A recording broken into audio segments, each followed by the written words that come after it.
Akai. We all seen his Akai the other day, and he played really well. That's a really comfortable pick for Shark. I really like those picks from BTK. Oh, they actually picked the Claude. So here's the signature Claude for General. Will we be able to see General pop off right now? Because we all know his Claude is pretty insane. He's known for his Claude. And based on draft though, who do you think got an advantage? In my opinion, the team that got an advantage is to be honest, BTK. These are heroes that they're comfortable with. As you can see, they're Supremes. At the moment, 3 of them have Supremes #1. These are heroes that I'm comfortable with. Like I said, if you could rotate really well, you can make any hero meta. So I kind of like BTK's pick and draft here.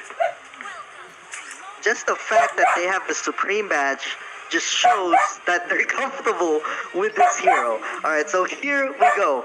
It is not the same picks as the first and second game for BTK, but it is their specialty, as you saw. They do have the badges for Akai, Kaja, and Lilia, alright? So, Kaja could actually cancel the Blazing Duet of Claude, so that's something that General needs to watch out for. Lilia doing a decent damage here at mid lane against this Farsa, and I think Guso, they're clearing this mid lane minions a lot faster, because then again, Akai is pretty weak early game, at least at level 1. Not necessarily weak early game, but just at level 1.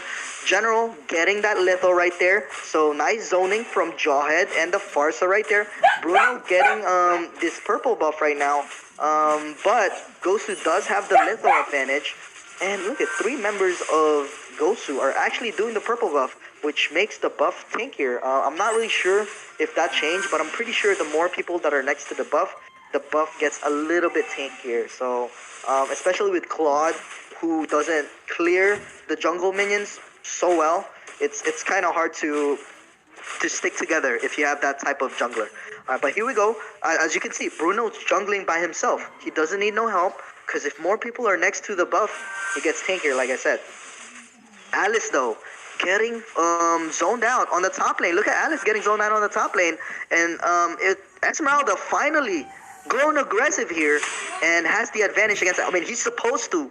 Alice sucks early game, so he better be playing aggressive. If he's not playing aggressive, he's not playing it correctly.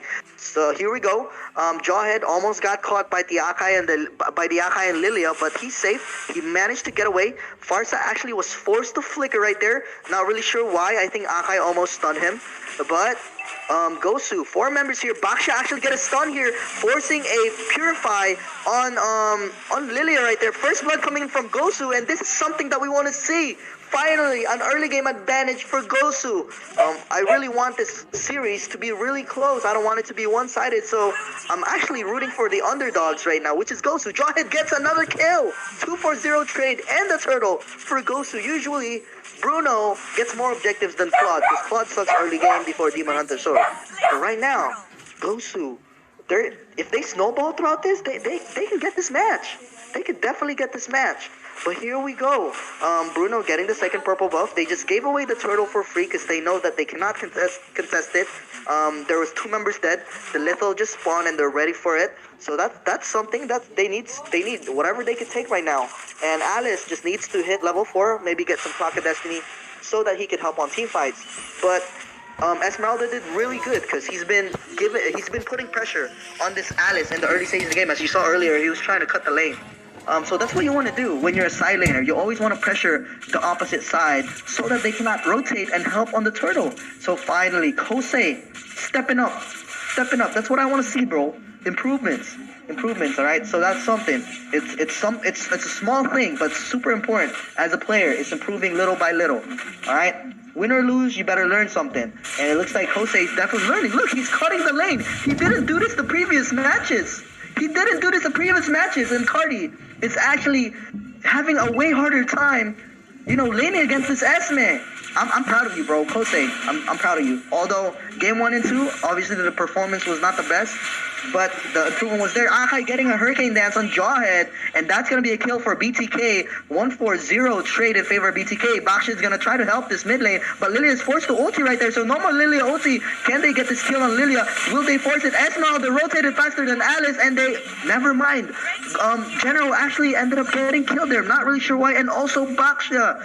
It was already good. It was fine. There was only one member that died for Guso, but they ended up still fighting, and they gave away 2 more kills.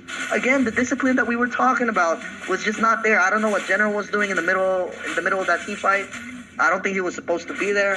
The Baksha kind of overextended as well. So yeah, I would say that's an error right there for Guso. Here we go. The turtle is up. This is the second turtle. In terms of gold lead, BTK has more kills, but Guso got the first turtle, but BTK still has more gold. It's only 1,000 gold, but they are still ahead of gold here. Let's see here, Feather Airstrike for Farsa, forcing the Lilia ulti, Hurricane Dance for Shark, and this is the #1 Akai in the US, bro. You better watch out. Nice Hurricane Dance there. So now, BTK, they have the advantage on the turtle fight here. It's going to be a 4v5 without the Farsa. Farsa is a big, asset to Guso's team, so they're not even going to contest for that turtle because they're just going to risk giving away. Ooh, Zane with the peak of life in General's face. Oh man. Again, guys, do not be triggered if teams are doing recalls stickers, because you got to understand, if you want to become a professional player, all right, it's all about mental fortitude. It's like battle of mentality as well. It's not just about the gameplay. You also need to affect your opponents by recalling in front of their faces. I know it might seem unprofessional, but it's the way it goes in the pro play. If you get affected by these little things, that's on you. You don't have the mental fortitude to be a pro player. But here we go, Kaja going in, trying to go for an ulti, but Guso were in the bush, so he couldn't get an ulti right there on Kaja.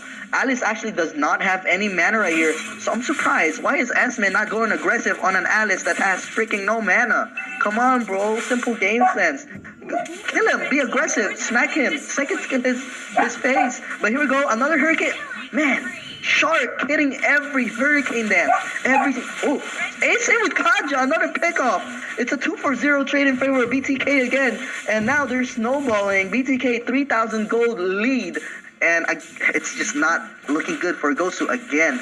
I know it's starting to sound repetitive, but it's just the way it is. Guso General, though, we see he does have the DHS. I see it pop up right there on the screen. DHS and Calamity Reaper and Enchanted Talisman for the Esmeralda. And I'm actually not sure. Look at Baksha, guys. Baksha building magic resist against the Bruno, but I think it's mainly to counter the Lilia, because Lilia hurts early game. But Bruno's definitely going to hurt. Baksha's going to be like paper for Bruno. We'll see, though. In this next team fight, the turtle is about to be up in a couple of seconds, and I think BTK, they're ready for this. Here we go. Esmeralda has a good positioning right here. He does have vision, but I think Kaja has ulti and Akai has Hurricane Dance. Hurricane Dance coming in from Akai, gets the Jawhead, stuck again. Shark just doesn't miss a Hurricane Dance, but Esmeralda is going to go in with a Falling Star.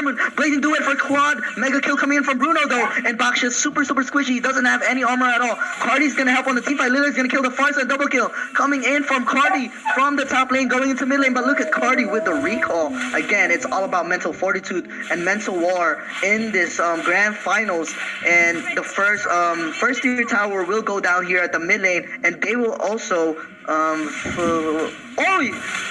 did he just say 4-time champ? I can't read. The 4-time champion. Jeez, Zane with the he's already claiming the championship right now before the game even ends. He's claiming the championship right now before the game even ends. Now, I don't know the rules, if he could all chat or what, but I'm pretty sure in professional play you cannot all chat. But I don't know the rules for Pika's tournament. But let's just keep going. Zane, though, getting ahead of himself a little bit by claiming the 4-time champion. And Kaja's out of position, though. Can they get a kill at least on Kaja? And they do. Goes to General. Finally starting to farm up. Gets the Raptor Machete right there. Oh, God. But look at BTK. They don't even care if they gave away a kill, because they're all about the objectives, you know? All about the objectives. a mobile game is all about the objective, not the kills, and BTK is definitely showing just that. And this is not looking good. Another, oh my god, Shark, man. Shark just doesn't miss a hurricane dance. I haven't seen him miss a hurricane dance this game at all. All his hurricane dance has been on point. At least one gets stuck every single time. Oh man, and that is why he's number one. He has number one badge. All right, so yeah, that's definitely why. Guso, the best thing to do here is just defend and turtle up. Defend, turtle up. Oh my god, I can't believe this happened to Guso. The straight up mental war, disrespect. It is disrespectful, but then again, it doesn't prohibit them from using those things, the recall and the sticker. It's an in-game tactic that professional teams and players use to affect the opponent's mentality. And I could tell it's definitely affecting Guso, guys. It's definitely affecting Guso. They might be tilted based on what BTK is doing right now. It's definitely gonna hit you. I mean, even if I was playing, I'm gonna be honest. Even if I'm playing and I get enemies that do that to me, I'll be tilted as hell. I'll be mad. I'll be frustrated. You know. So yeah, that's one thing. But BTK just playing so confident right now. They fell in line. You know, from lowest height to the tallest, smallest to tallest. And this is gonna be the first Lord of the game. Again, like I said earlier, Guso does have Farsa to wave clear this first level Lord. But according to the previous games, even if Guso has Farsa, he can't do much to defend these towers. All right, because he can only protect one lane with Feather Airstrike. And yeah, here we go. Can they finish? Is this it for Guso? Is this it? Is this? Oh, another peak of life for BTK falling in line. That is a statement right there. All right, they just want the discussion between Guso and BTK to disappear. They're showing that they're just so much better. All right, I said it, guys. I said it. Okay, I'm not trying to be biased, but based on what I see, yeah, BTK. On each and every lane, they fell in line. Bottom lane, fell in line. Sticker, peak of life. Mid lane, fall in line. Sticker, peak of life. Top lane, fall in line. Oh my god. Okay, I would be. Oh, here we go. Here we go. So Jawhead trying to go for an ejector, but it doesn't matter. Kaja actually gets a kill. And Cardi is way too tanky. Can he survive though? He ends up dying, so a little too greedy right there, but it's a 2-for-1 trade still. Oh man. What can Guso do here? There's just not much they could do. And it's not good because the Lord is still up. And 2 people are dead for Guso's side. I think this is the end. The discussion might be ending here. Oh no, BTK. Yeah, definitely one-sided the whole series. BTK wants to end this. 4-time champion, one more smack by the Lord. They won it. Are they going to finish? And there it is. BTK is your NACC champion. Congratulations to BTK for showing such good gameplay. 3-0, undefeated the whole tournament. Never lost, never gave away a match. Congratulations. Congratulations.